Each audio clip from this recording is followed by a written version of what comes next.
بات میں یہ محرم ہی کے حوالے سے یہ آیت کا میں نے انتخاب کیا تھا کہ جب آپ پاکیزہ کام کریں گے اور پاکیزہ کھائیں گے تو اس سے آپ لوگوں کو اچھے لگیں گے اور لوگوں کا دل چاہے گا کہ آپ جیسے بن جائیں. سمجھ میں آ رہی بات؟ ایک مثال دیتا ہوں. دیکھو کوئی بھنگی ہو جو بیچارہ ہر وقت گندگی میں رہتا ہو, اسے آپ سمجھائیں کہ یار اچھی زندگی گزارو, صاف ستھرے ہو جاؤ. آپ نے کسی دن اس کو نہلا دیا, بہترین کپڑے ڈیٹول سے نہلایا, سروس کروائی, کیونکہ ظاہر ہے وہ اتنے دنوں سے ایک کام کر رہا ہے تو وہ سروس کے بغیر دھلے گا نہیں. سروس کروائی آپ نے اس کی, خوب نہلا دھلا کے اس پہ اسپرے چھڑک دیا آپ نے, اور 3 دن تک کنٹینیو یہی کام کیا, تو آپ مجھے بتاؤ اس کو برا فیل ہوگا یا اچھا فیل ہوگا؟ کہے گا یار بڑا مزہ آیا. اس کے دل میں اپنے کام سے نفرت پیدا ہونا شروع ہو جائے گی. تو اچھی چیز میں, اچھی طہارت میں, پاکی میں اللہ نے اٹریکشن رکھی ہے. جیسے صاف ستھرا آدمی اچھا لگتا ہے, گندا اچھا لگتا ہے؟ صاف ستھرا اچھا لگتا ہے. تو صاف ستھرے اعمال والا بھی انسان کو اچھا لگتا ہے. تو اللہ تعالیٰ نے اسلام کو جو ڈیفائن کیا 2 لفظوں میں, اچھا کھاؤ اور عمل اچھا کرو. کیا مطلب؟ ایسا کام کرو کہ غیر مسلم تمہاری طرف مائل ہوں کہ یار یہ بڑے اچھے ہیں. تو کوئی ایسی رسم اسلام میں جس کو دیکھ کر وحشت ہوتی ہو, اس کا مطلب ہے وہ اسلام, بولو بھائی, نہیں ہے.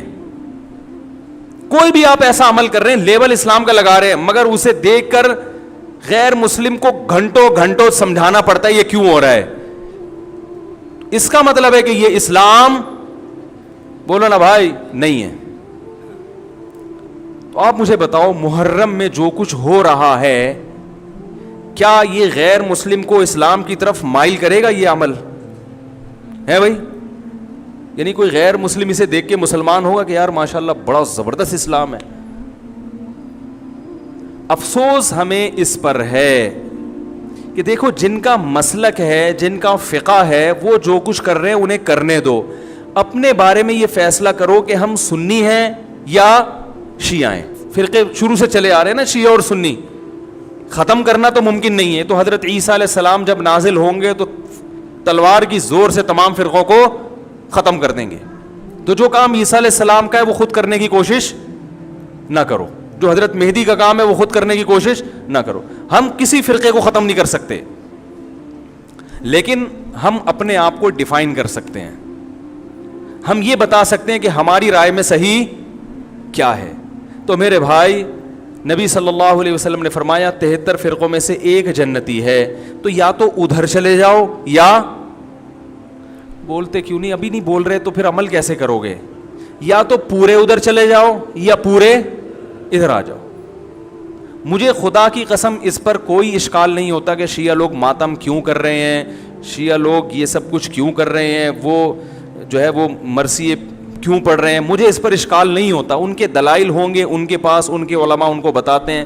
وہ کب کہتے ہیں کہ ہم سنی ہیں, وہ کب کہتے ہیں کہ ہم صحابہ کو حجت سمجھتے ہیں. ایک چیز کا انہوں نے دعویٰ ہی نہیں کیا تو ہم ان پر وہ کیوں تھوپیں ان کے سر پہ. لیکن میں آپ کی بات کر رہا ہوں, میں ان لوگوں کی بات کر رہا ہوں جو اپنے آپ کو سنی کہتے ہیں. تو بھائی پھر سنی ہو تو جو اہل سنت والجماعت کے جو چاروں مکاتب فکر ہیں, حنفی, مالکی, شافعی, حنبلی, اہل سنت کے ہیں نا, ان کی کتابوں میں کہیں بھی اس طرح کی کوئی چیز, بولو بھائی, نہیں ہے. ماتم کرنا اہل سنت کے ہاں جائز نہیں ہے. نبی صلی اللہ علیہ وسلم نے میت پر چیخو پکار کرنے کو حرام قرار دیا ہے. نوحہ کو جو میت پہ رونا پیٹنا ہوتا ہے, گریبان چاک کرنا, اس عمل پر آپ صلی اللہ علیہ وسلم نے لعنت فرمائی ہے. صحیح بخاری صحیح مسلم کی حدیثیں ہیں.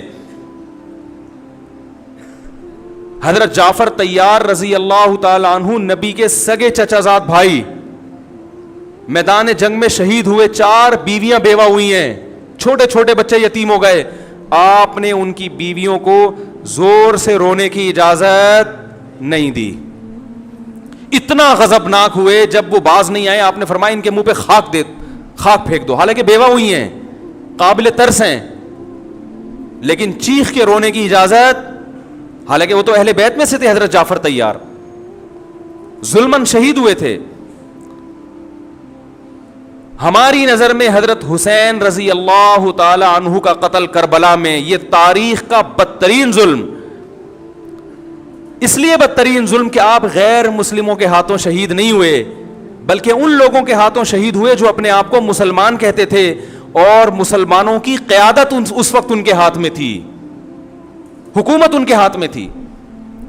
لیکن اس ظلم پہ اہل سنت والجماعت کے ہاں جو سنی ہیں، ان کے چاروں مکاتب فکر کے ہاں نہ رونے پیٹنے کی اجازت، نہ نوحہ کرنے کی اجازت، اور نہ میرے بھائی ماتم کرنے کی اجازت۔ میرے بھائی آپ لوگ اللہ کا واسطہ محرم میں مرثیے نہ لگائیں۔ ہر گاڑی میں کوئی نوحہ چل رہا ہے، کوئی شیعہ ہے تو ٹھیک ہے وہ کرے، سنیوں پہ یہ کام زیب نہیں دیتا، کیونکہ یہ منافقت ہے، پتہ ہی نہیں چل رہا آپ ادھر ہو یا آپ ادھر ہو، آپ کا مسلک کہیں نہیں پتہ چل رہا، ہمیں ایک مسلک کو فالو کرو۔ ہمارے ہاں محرم منحوس مہینہ نہیں ہے، ہمارے ہاں محترم مہینہ ہے، مبارک مہینہ ہے، امہات المومنین میں سے بعض کی اس مہینے میں شادی ہوئی ہے۔ ہم شہادت کو نحوست نہیں سمجھتے، 10 محرم پہلے سے مبارک تھا، حضرت حسین کی شہادت کی وجہ سے اور مبارک بن گیا، منحوس نہیں بنا۔ شہادت مبارک عمل ہے، منحوس نہیں ہے۔ ہم اس مہینے میں کالے کپڑے نہیں پہنیں گے، ہم اس مہینے میں خوشیاں منانے کو جائز سمجھتے ہیں۔ لوگ کہتے ہیں ان کو حسین سے محبت نہیں ہے، محبت کا جو طریقہ حسین نے بتایا اس طریقے پہ عمل کرنا حسین سے محبت ہے، جو طریقہ حسین سے ثابت نہیں ہے اس طریقے پہ محرم کو منانا یہ محبت کا طریقہ ہماری رائے میں نہیں ہے۔ سمجھ میں آ رہی ہے بات کہ نہیں آ رہی ہے؟ اور ایک میں وضاحت کر کے بیان کو ختم کروں، بھائی یہ کوشش کریں گے نا، اس کی محرم نہ منحوس مہینہ ہے، نہ اس میں بلائیں نازل ہوتی ہیں، اس میں خوشیاں منانا بھی جائز ہے، اس میں نکاح کرنا شادی کرنا بھی درست ہے۔ یہ جو مشہور ہے محرم کی شادی ناکام ہوتی ہے 100% غلط ہے، جو شیعہ حضرات ہیں وہ بچیں اس سے۔ ہمارے ہاں یہ بالکل اس کی اجازت ہے، آپ محرم میں نکاح بھی کریں، محرم میں آپ اپنے بچوں کا عقیقہ بھی کریں، آپ اس جو ہے جو بھی خوشیاں ہیں آپ اس کی کریں، تاکہ اسلام کا جو رخ ہے نا، اسلام میں کوئی مہینہ منحوس نہیں ہے، تاکہ غیر مسلموں کے سامنے کم از کم ہماری طرف سے جو اسلام پیش ہو وہ یہ والا ہو، ان کی طرف سے وہ والا ہو، غیر مسلم کے پاس آپشن ہو کہ بھائی دیکھ لو ان میں جو اچھا لگتا ہے وہ والا اسلام آپ فالو کر لو، لیکن آپ بھی ویسے ہی بن گئے تو پھر اسلام کا ایک رخ جائے گا ان کے سامنے۔ سمجھ رہے کہ نہیں سمجھ رہے؟ تو اس لیے یہ گھروں میں مرثیے نہ لگایا کریں۔ میتوں پہ نوحہ کرنا، غم منانا ہماری شریعت میں پسندیدہ 3 دن تک تعزیت ہے بس، اس کے بعد نہیں۔ اور عورت کے لیے شوہر کے مرنے پر 4 مہینے 10 دن عدت ہے۔